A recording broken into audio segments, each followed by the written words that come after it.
میں آپ سے عرض کروں گا کہ اس وقت ہمارے پورے ملک کے اندر ہم سب پریشان ہیں، بجلی نہیں ہے، بجلی نہیں ہے، بجلی نہیں ہے، بڑی لوڈ شیڈنگ ہو جاتی ہے، بڑی پسینے آتے ہیں۔ کبھی اس طرف ہم نے سوچا، سنجیدگی سے سوچا، صحیح طریقے سے سوچا کہ میں اور آپ بھی کوئی ایسا کردار ادا کر سکتے ہیں، ایسا کردار ادا کر سکتے ہیں کہ ہمارے کردار سے سینکڑوں نہیں، ہزاروں نہیں، لاکھوں نہیں، کروڑوں گھر بجلی کی روشنی سے روشن ہو جائیں؟ کیا میں اور آپ ایسا کوئی کردار ادا کر سکتے ہیں؟ ہو سکتا ہے کہ آپ کے ذہن میں ہو جی کیسے ہو سکتا ہے، میرا تو ایک گھر ہے، کوئی 5 مرلے کا یا 10 مرلے کا یا کنال کا، تو میں کیسے ایسا رویہ، ایسی طرز اختیار کروں کہ کروڑوں لوگوں کے گھروں کو بجلی سے روشن کر دوں؟ میں عرض کرتا ہوں میں اور آپ کر تو سکتے ہیں، لیکن ہم اس طرح سوچتے نہیں، ہم میں سے کرنے کے لیے کوئی تیار نہیں یا سوچنے کے لیے کوئی تیار نہیں۔ ہم کہتے ہیں 22 کروڑ لوگوں کا ملک، یہ ملک پاکستان ہے،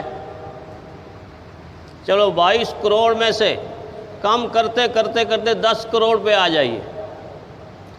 10 کروڑ خاندان اپنے اپنے گھروں میں، خواہ وہ 3 مرلے کا ہے، 5 مرلے کا ہے، 10 مرلے کا ہے، کنال کا ہے، 2 کنال کا ہے، جتنا بھی ہے، 10 کروڑ عوام میں سے ہر آدمی اپنے گھر کی فالتو 2 لائٹیں بجھا دے۔ فالتو سے کیا مراد ہے؟ ایک کمرے میں بعض دفعہ 3 لائٹوں کی ضرورت ہوتی ہے، 2 کی، اور 8 جل رہی ہوتی ہیں، 5 جل رہی ہوتی ہیں۔ یہ تو میں اپنے گھروں کی بات کر رہا ہوں۔ جہاں تک رہا سرکاری دفاتر کا معاملہ، تو وہاں جا کے آپ تماشا دیکھیں، اور آپ لوگ دیکھتے ہوں گے کہ وہاں کیا تماشا لگا ہوا ہے۔ بندہ ایک بھی نہیں بیٹھا، پنکھا چل رہا ہے، بندہ ایک بھی نہیں بیٹھا، لائٹیں جل رہی ہیں، بندہ ایک بھی نہیں بیٹھا، اے سی چل رہا ہے اور چل رہا ہے اور چل رہا ہے۔ کیا قیامت کے دن اللہ تعالیٰ اس کے بارے میں پوچھیں گے؟ نہیں، یہ قوم کا پیسہ تھا، وہ ان کا معاملہ ہے۔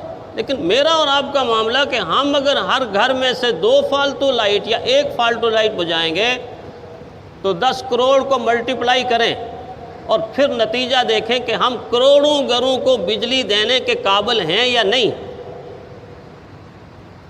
یہ میرے اور آپ کے گھر کا معاملہ، اس سے ہٹ کے کیا میں اور آپ نہیں دیکھتے؟ یہ بڑی بڑی سوسائٹیوں والے لوگ جنہوں نے کئی کئی ایکڑ پر ڈیولپمنٹ کی ہوئی ہے، سڑکیں بنی ہوئی ہیں، پلاٹ بنے ہوئے ہیں، آپ عصر کے بعد ان کا نظارہ کریں، آپ رنگ روڈ پہ سفر کریں اور دائیں بائیں ہماری مشہور سوسائٹی ڈی ایچ اے کو دیکھیں۔ ڈی ایچ اے کی زمینیں پلاٹنگ ہوئی ہے، سڑکیں بنی ہوئی ہیں، گھر ایک بھی موجود نہیں ہے، گھر وہاں تعمیر نہیں، رہتا وہاں کوئی نہیں ہے۔ ان علاقوں کے اندر آپ کی ان لائٹوں سے زیادہ ہیوی لائٹ، سٹریٹ لائٹ کب جلتی ہیں؟ سورج غروب ہونے سے پونا گھنٹہ پہلے۔ اگر آپ رات کی تاریکی میں رنگ روڈ سے گزریں گے تو آپ محسوس کریں گے یہاں کوئی کراچی جیسا کوئی عظیم شہر آباد ہے، یہ شارع فیصل ہے اور یہ فلاں ہے اور فلاں ہے۔ آپ کو لائٹوں سے دیکھ کے گمان ہوگا کہ یہاں ایک دنیا آباد ہے، یہاں ایک شہر آباد ہے۔ لیکن جب آپ دن کی روشنی میں دیکھیں گے تو آپ کو پتہ چلے گا کہ ایک گھر بھی وہاں نہیں ہے، ایک گھر بھی وہاں نہیں ہے، لیکن لائٹوں کا ایک شہر آباد ہے۔ کیا یہ لائٹیں کسی کو فائدہ دے سکتی ہیں؟ اگر ان سب کو بجھا دیا جائے، سٹریٹ لائٹ کو کنٹرول کر لیا جائے، میرے اور آپ کے گھروں کی لائٹ کو کنٹرول کر لیا جائے، میں یقین سے کہتا ہوں، میں دعوے سے کہتا ہوں، مبالغہ آرائی نہیں کرتا، میں اتنا کہہ سکتا ہوں کہ لوڈ شیڈنگ کم از کم ختم ہو جائے گی۔ اگر زیادہ بجلی ہمیں نہ بھی ملے، ہمارے ملک کے اندر سے یہ ختم ہو جائے گی۔ لیکن ایسا ہم سوچتے نہیں، ایسا ہم کرتے نہیں، یہ سوچ ہم نے نوجوانوں کی بنائی نہیں، بچوں کو تربیت دی نہیں، اور اپنے اندر یہ سوچ پیدا نہیں کی، جس کی وجہ سے جب برے حالات آتے ہیں تو ہم شکوہ کرتے ہیں، ہم شکایت کرتے ہیں۔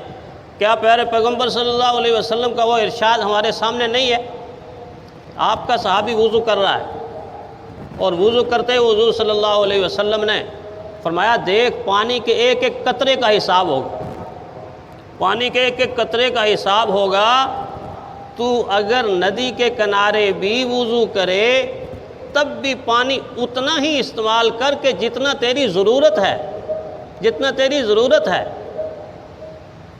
ہمارا معاملہ پانی کے ساتھ کیا ہے؟ ہم روز اخبارات میں دیکھتے ہیں، میڈیا پہ دیکھتے ہیں، چولستان کا حال ہم نے دیکھا، مرے ہوئے جانور پڑے ہوئے، سینکڑوں جانور پیاس کے مارے، انسان کے بچے پیاس سے اور بھوک سے تڑپتے ہوئے ہم اپنی آنکھوں سے دیکھتے ہیں، لیکن دیکھنے کے بعد ہماری عملی زندگی میں پانی کے ساتھ ہمارا رویہ کیا ہے؟ غریب لوگوں کا تو ان کی تو بات ہی کچھ اور ہے۔ امراء کا ڈرائیور، امیر کا کک، امیر کا مالی، ان تینوں کو چیک کریں، ڈرائیور کو، کک کو، مالی کو۔ ڈرائیور ایک گاڑی دھونے کے لیے اپنے گھر کی ایک ٹینکی صرف کر دیتا اکثر، الا ماشاء اللہ کہ کسی مالک نے سمجھایا ہو کہ بیٹا پانی تھوڑا استعمال کرنا ہے، گاڑی پہ اتنا نہیں۔ اس نے پائپ لگایا ہوا ہے، گاڑی دھو رہا ہے، یہاں میوزک چل رہا ہے، وہ میوزک کے مزے لے رہا ہے اور گاڑی بس وہ دھو رہا ہے، جب تک ٹینکی ختم نہیں ہوگی گاڑی نہیں دھلے گی۔ حالانکہ بادامی باغ کا بس کا ڈرائیور ایک بالٹی سے پوری بس دھو دیتا ہے، ایک بالٹی سے ٹاکی لگاتا ہے، نچوڑتا ہے اور پوری بس کو صاف کر سکتا ہے۔ اگر وہ ایک بالٹی سے پوری بس کو صاف کرتا ہے تو کیا تو ایک بالٹی سے گاڑی کو نہیں؟ تربیت نہیں ہے، بتاتا کوئی نہیں ہے، وہ گاڑی پر ٹینکی خالی کر دیتا ہے۔ مالی پودوں کو پانی لگانا ضروری ہے، لیکن پانی لگانا ضروری ہے یا پانی کا بہانا بھی ضروری ہے؟ لان سے پانی نکل کے سڑکوں پہ آ جاتے ہیں، مالی پائپ کھولا ہوا ہے، اپنا سگریٹ پی رہا ہے، پانی جا رہا ہے۔ آپ کک کو چیک کریں، کچن کے اندر وہ اپنا کام کا سبزی پکا رہا ہے، گوشت، اور وہاں برتن رکھے ہوئے ہیں دھلنے والے، ٹوٹی کھلی ہوئی ہے، ٹوٹی سے پانی بہہ رہا ہے، برتنوں کو بہہ رہا ہے، کہیں ادھر سے آدھے گھنٹے کے بعد فارغ ہوگا تو پھر جا کے برتنوں کو ہاتھ لگائے گا۔ میں نے سمپل سی مثال آپ کو دی کہ امیر کا کک، مالی اور ڈرائیور اتنا پانی ایک گھر میں بہا دیتا ہے کہ جتنا پانی آپ کے سارے محلے کی ضرورت ہے، سارے محلے کی ضرورت ہے۔ جب تک ہم اپنے یہ عادات نہیں بدلیں گے اس وقت تک ہم یہ سمجھیں کہ پاکستان ترقی کر جائے گا، ملک ترقی کر جائے گا، جی ہماری قوم ترقی کر جائے گی۔ ہم بے شک حکمرانوں کو کوستے رہیں، ٹھیک ہے ان کے عیاشیاں اپنی جگہ ہیں، ان کی فضول خرچیاں اپنی جگہ ہیں، لیکن میں اور آپ بھی تو کس چیز کے ذمہ دار ہیں۔ اس لیے دین نے مجھے اور آپ کو کفایت شعاری کا عمل سکھایا۔ کفایت شعاری کیا ہے؟ اپنے حلال سے کمائے ہوئے مال کو بھی اس انداز سے خرچ کرنا کہ نہ اس میں فضول خرچی آئے، نہ کنجوسی اور بخیلی آ جائے۔ ایک بزرگ فرمایا کرتے تھے کہ ہم جب دسترخوان بجاتے تھے، دسترخوان، تو کھانا کھانے کے بعد ہم ہڈیوں کو الگ کرتے، چھوٹے چھوٹے جو ٹکڑے بچے ہیں رزق کے وہ الگ کرتے، ہڈیوں کو وہاں ڈالتے تھے کہ جہاں ہڈیاں کھانے والے جانور جیسے بلی، وہ بلی کے استعمال میں آ جاتے، چھوٹے چھوٹے ریزے اکٹھے کرتے دوسری جگہ ڈالتے، یا تو وہ پرندوں کے استعمال میں آتے یا حشرات چیونٹیاں ان کو کھا جاتی۔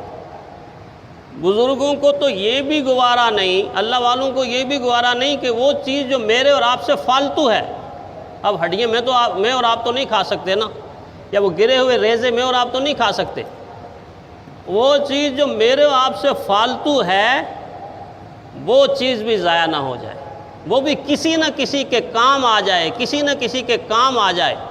جب تک یہ رویہ ہم اختیار نہیں کریں گے اس وقت تک بھاگتے ہی رہیں گے، جتنا بھاگیں گے اتنا تھک جائیں گے۔ بھاگنا ہی ہے تو کسی نے کیا خوب کہا کہ درمیانی چال، کفایت کیا ہے؟ کفایت شعاری درمیانی چال ہے، فضول خرچی سے ادھر اور کنجوسی بخیلی سے ادھر، درمیان کا ایک راستہ کفایت شعاری کا خوبصورت راستہ بنتا ہے۔ اس لیے کسی کا درمیانی چال ہی بہتر ہے رہرو کے لیے، درمیانی چال ہی اچھی ہے رہرو کے لیے۔ رہرو کیا؟ مسافر کے لیے۔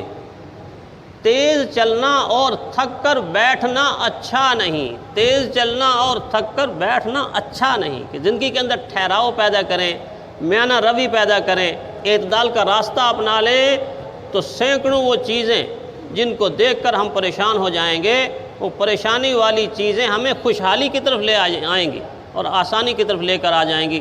اللہ تعالی ہمیں ایسا ہی کرنے کی توفیق عطا فرمائے۔